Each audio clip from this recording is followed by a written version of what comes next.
Hello, my name is Bob and I would like to welcome you to yet another episode on the White Dog Garage YouTube channel. This episode is going to be the first in a 9-part series on repairing a crashed Suzuki GSXR 750 motorcycle. Let's start by looking at the damage.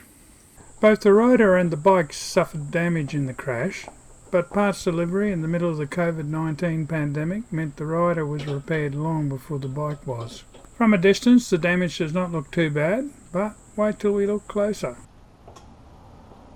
It's a real shame these sports bikes don't have centre stands.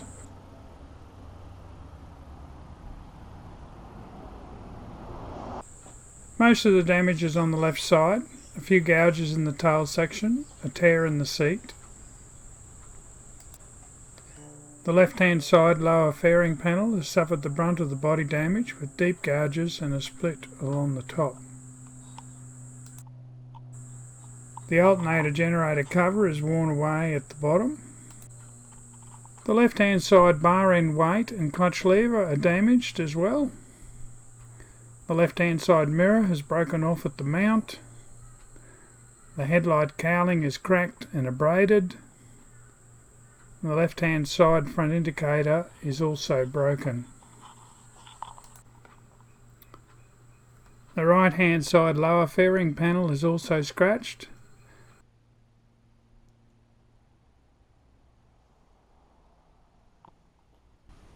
With the left-hand side lower fairing panel removed, the left side air intake is also found to be damaged.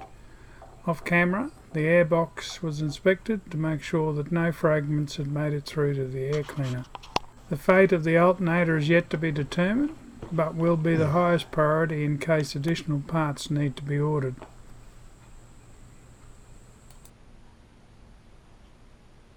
Now that we have an idea of the damage, it's on to the repairs. The owner of the bike has decided to replace all the damaged parts, including buying a whole new set of body panels.